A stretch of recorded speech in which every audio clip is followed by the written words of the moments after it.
Hello guys, this is CA Rohit Jain. I hope everybody of you are doing well. तो आज हम एक नए शॉर्ट वीडियो पे और एक नए टॉपिक के साथ और फुल एनर्जी के साथ आ रहे हैं। क्या आपको टॉपिक पता है? तो अब मैं टॉपिक आपको रिवील कर रहा हूँ। Value investing versus growth investing. है ना इंटरेस्टिंग टॉपिक? तो गाइस, वीडियो पे शुरू करने से पहले जरूर मेरे वीडियो को लाइक कीजिएगा एंड अपना कमेंट्स जरूर बताइएगा। ओके भाई, चल आगे बढ़ यार, बोल मत कर। पूरा वीडियो इंट्रो में निकाल देगा क्या? तो चलते हैं आज टॉपिक के ऊपर, value investing versus growth investing. तो पॉइंट बाय पॉइंट, तो पहले पॉइंट पे चलते हैं। वैल्यू इन्वेस्टिंग का मतलब क्या होता है? जब कोई शेयर्स मार्केट में अगर मान लो 100 रुपए में ट्रेड कर रहे हैं और उनका फेयर वैल्यू है 150, तो उनका फेयर वैल्यू 150 है और वो ट्रेड कर रहे हैं 100 रुपीज में, तो वो शेयर्स फेयर वैल्यू के नीचे ट्रेड कर रहे हैं। इसका मतलब क्या हुआ कि वो शेयर्स अंडर वैल्यूड है। तो अगर हम अंडर वैल्यू शेयर्स को खरीद लें तो उस इन्वेस्टिंग को बोलते हैं वैल्यू इन्वेस्टिंग, क्योंकि वो शेयर्स का प्राइस है 100 एंड फेयर वैल्यू है 150। तो 50 रुपीज वो शेयर स्लोली इंक्रीज हो जाएगा, तो it will regain to its fair value. तो इसको हम कहते हैं वैल्यू इन्वेस्टिंग। अब क्वेश्चन है, फेयर वैल्यू कैसे कैलकुलेट करते हैं? फेयर उसके कैलकुलेट करने के तरीके अलग है। आप किसी भी रिसर्च रिपोर्ट में जाके चेक कर सकते हो, या फिर अगर आपने फाइनेंशियल मॉडलिंग का कोर्स किया है तो भी आप आराम से फेयर वैल्यू निकाल सकते हो, है ना? तो ये हुआ वैल्यू इन्वेस्टिंग का पहला पॉइंट, कि कोई भी स्टॉक जो मार्केट में अंडर वैल्यूड है या जो अपने फेयर वैल्यू से कम ट्रेड कर रहा है। अब चलते हैं ग्रोथ इन्वेस्टिंग में। ग्रोथ स्टॉक्स कैसे आइडेंटिफाई और ये होता क्या है? तो कोई भी स्टॉक जिसका वैल्यू करेंटली कितना भी हो, वेदर हाई हो या रीजनेबल हो, लेकिन हमें आगे दिख रहा है कि ये स्टॉक आगे बहुत तेज जाने वाला है, इसका रेवेन्यू ग्रोथ डबल डिजिट में होने वाला है, इसका प्रॉफिट ग्रोथ डबल डिजिट में होने वाला है, और ये स्टॉक बहुत तेजी से भागने वाला है, तो इसको कहते हैं ग्रोथ इन्वेस्टिंग। कि आगे रेवेन्यू, प्रॉफिट, सब कुछ एकदम बढ़िया होने वाला है, तो इसको हम कहते हैं ग्रोथ इन्वेस्टिंग, जो जहां पर हमें फ्यूचर विजिबिलिटी बहुत सॉलिड दिख रहा है। तो ये हुआ हमारा पहला पॉइंट। तो वैल्यू इन्वेस्टिंग का मतलब अंडर वैल्यूड स्टॉक्स, और ग्रोथ इन्वेस्टिंग का मतलब जिनमें ग्रोथ पोटेंशियल हो ना। तो अब चलते हैं अपने दूसरे पॉइंट पे। दूसरा पॉइंट में क्या है? वैल्यू इन्वेस्टिंग में हम रेशियोज चेक करते हैं। क्या चेक करते हैं? रेशियोज। कौन से रेशियोज चेक करते हैं? Price to book ratios and price to earning ratio. ये दो इंपॉर्टेंट रेशियोज हम चेक करते हैं। अरे भाई, वापस ये फॉर्मूला आ गया। मेरा स्कूल टाइम पूरा फॉर्मूले में ख़राब हो गया था। Speed, distance, time, algorithm. पहले तो बचपना बर्बाद और अब जवानी बर्बाद। और ये क्या बोल रहा था? क्या क्या क्या बोल रहा था? Financial ratios. अब ये रेशियोज होते क्या है, ये मैं आपको सिंपल वे में समझा देता हूँ।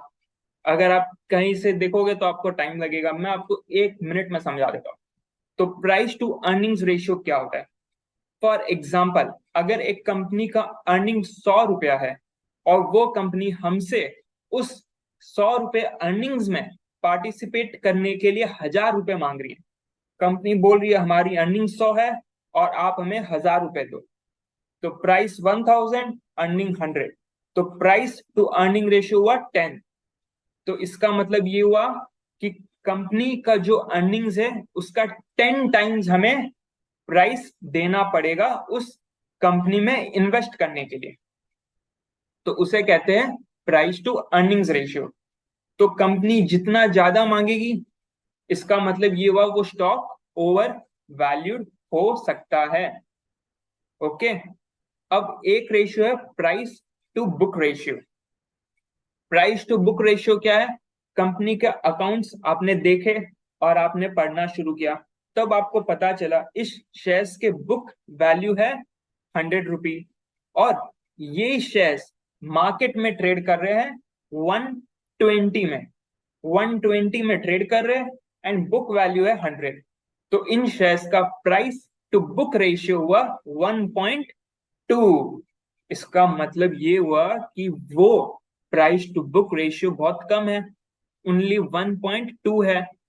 तो ये एक इन्वेस्टमेंट वैल्यू इन्वेस्टिंग हो सकता है। तो प्राइस टू अर्निंग रेशियो लो होना चाहिए और प्राइस टू बुक रेशियो भी लो होना चाहिए। अगर ये दोनों लोअर है तो इट मीन्स कि ये वैल्यू इन्वेस्टिंग हो सकता है। अब ये जो लोअर है ये हम कैसे आइडेंटिफाई करेंगे कि पीई रेशियो और पीबी रेशियो लोअर कैसे है? वो हम चेक करेंगे उनका इंडस्ट्रियल पीई रेशियो से और इंडस्ट्रियल पीबी रेशियो से। तो वो आपको इजीली कोई भी ब्रोकरेज साइट में मिल जाएगा। ओके, अब चलते हैं ग्रोथ इन्वेस्टिंग पे।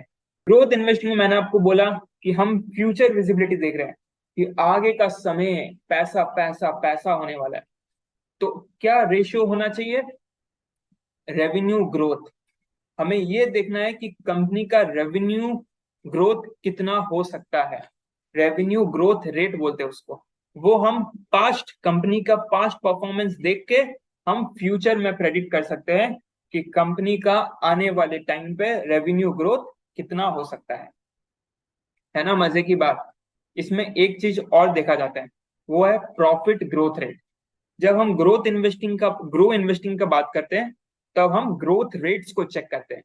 तो जैसे revenue growth rate, profit growth rates. Profit growth rate भी सिमिलर है कि कंपनी आगे में कितना मुनाफा दर्ज करने वाली है। हुआ ना सिंपल? तो यहाँ पर हम क्या रेशियोज देखेंगे वैल्यू इन्वेस्टिंग में? प्राइस टू अर्निंग्स और प्राइस टू बुक रेशियोज। और ग्रोथ इन्वेस्टिंग में क्या देखेंगे? ग्रोथ रेट्स और कंपनी का future profit growth rate, revenue growth and profit growth rates. हुआ ना मजेदार की बात? अब चलते अपने तीसरे पॉइंट पे। वैल्यू इन्वेस्टिंग में डिविडेंड का ऑप्शंस बहुत अच्छे होते हैं, क्योंकि हम उन स्टॉक्स को बाय कर रहे हैं जो मार्केट में कम वैल्यू में है। उनमें डिविडेंड के ऑप्शंस बहुत ज्यादा होते अच्छा, शेयर्स खरीदने से डिविडेंड मिलता है। वाह, शेयर्स डिविडेंड देता है और बीवी झटके देती है। हैं। एंड जो अमाउंट ऑफ डिविडेंड है वो हमें ज्यादा मिलता है as compare to growing stocks. Growing stocks में भी हमें डिविडेंड मिलता है, लेकिन वो कम अमाउंट में मिलता है as compare to value investing. तो वैल्यू इन्वेस्टिंग में डिविडेंड अच्छा है एंड ग्रोथ इन्वेस्टिंग में डिविडेंड लोअर होगा, बट फ्यूचर में अच्छा हो सकता है डिपेंडिंग अपॉन कंपनी का ग्रोथ कैसा है। ओके, तो ये हमारा थर्ड पॉइंट हुआ। अब चलते फोर्थ पॉइंट पे। वैल्यू इन्वेस्टिंग, जब हम कोई भी शेयर्स में इन्वेस्ट करते हैं जो अंडर वैल्यूड है, उसका रिस्क एकदम कम रहता है क्योंकि वो शेयर्स स्टेबल रहते हैं। हम यहाँ पर क्योंकि अंडर वैल्यूड है तो शेयर्स हर वक्त स्टेबल रहेंगे एंड धीरे धीरे धीरे बढ़ेंगे। तो उसमें वोलेटिलिटी कम रहता है और रिस्क भी कम रहता है पैसे डूबने का। अरे, रिस्क से वो एक बात याद आ रहा था, एक डायलॉग था ना मूवी में कोई, रिस्क है तो इश्क है। क्या डायलॉग था भाई, ओहो क्या गजब डायलॉग था। कब मुझे मेरी इश्क मिलेगी पता नहीं। लेकिन ग्रोइंग स्टॉक्स में हम आगे का सोचते हैं। तो अगर हमारा फ्यूचर, अगर आज हम सोच रहे कि कंपनी पैसा ही पैसा कमाएगा, लेकिन एक साल के बाद अगर हमारा फ्यूचर प्रेडिक्शन चेंज हो गया, सिचुएशन चेंज हो गया, तो वो शेयर गिर सकता है। तो इसीलिए उसमें रिस्क ज्यादा रहता है क्योंकि हम आगे का सोच रहे हैं और फ्यूचर कभी भी बदल सकता है। फ्यूचर अनप्रेडिक्टेबल है, तो इसीलिए रिस्क ज्यादा होता है और स्टॉक में वोलेटिलिटी ज्यादा होता है। तो अब आप पूछेंगे कि क्या हम ग्रोइंग स्टॉक्स में इन्वेस्ट नहीं कर सकते? डेफिनेटली कर सकते हो, प्रोवाइडेड आपका रिस्क टॉलरेंस अच्छा हो। अगर आप रिस्क सहने की क्षमता रखते हो तो आप ग्रोइंग स्टॉक्स में इन्वेस्ट कर सकते हो। और वैल्यू इन्वेस्टिंग किसके लिए फायदेमंद है? जो कम रिस्क लेना चाहता है और बैठे बैठे आराम से पैसे कमाना चाहता है बिना कोई सर दर्द लिए। हुई ना मजे की बात? तो ये हुआ हमारा फोर्थ पॉइंट। अब चलते हैं फिफ्थ पॉइंट पे। फिफ्थ पॉइंट है हमारा एग्जाम्पल। एक इंटरेस्टिंग फैक्ट आपको बताओ, बीपीसीएल डिविडेंड साल में 2 बार देता है, और वो एक वैल्यू इन्वेस्टिंग के अंडर आता है। और एक मजे की बात बताऊं, विप्रो और इडबी का प्राइस टू बुक रेशियो जो मैंने आपको समझाया था, पता है उसका कितना है? Less than 4। तो आप सोच रहे हो अंडर वैल्यूड हो सकता है।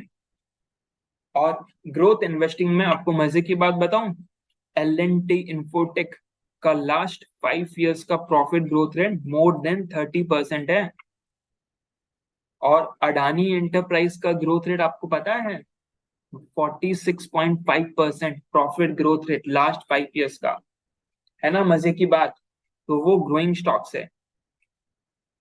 और और इन्वेस्टर्स, वैल्यू इन्वेस्टिंग में कौन से इन्वेस्टर्स हैं? नाम तो आपने सुना होगा, सबसे फेमस इन्वेस्टर वॉरेन बफेट। क्या क्या क्या नाम बोला? बूफे? अरे ये तो हमारे शादियों में लगता है बूफे। क्या अजीब अजीब नाम रखते हैं यार ये विदेशी लोग। यार इससे अच्छा तो हमारे देसी नाम है, देसी नाम। चिंटू, मिंटू, पिंटू। आहा, क्या नाम है। वाह। वॉरेन बफेट ने एक कंपनी खड़ी करके रखी है जो सिर्फ और सिर्फ वैल्यू इन्वेस्टिंग करती है। क्या करती है? Value investing. सस्ते शेयर्स खरीदती है। वैल्यू इन्वेस्टिंग का मतलब होता है सस्ते शेयर्स खरीदना। तो वॉरेन बफे की कंपनी बर्कशायर हैथवे वही करती है। अब ग्रोथ इन्वेस्टिंग। ग्रोथ इन्वेस्टिंग में कौन इन्वेस्ट करता होगा? मैंने आपको क्या बोला था? रिस्क टॉलरेंस होना चाहिए, रिस्क टॉलरेंस। तो रिस्क टॉलरेंस किसका होगा सबसे ज्यादा?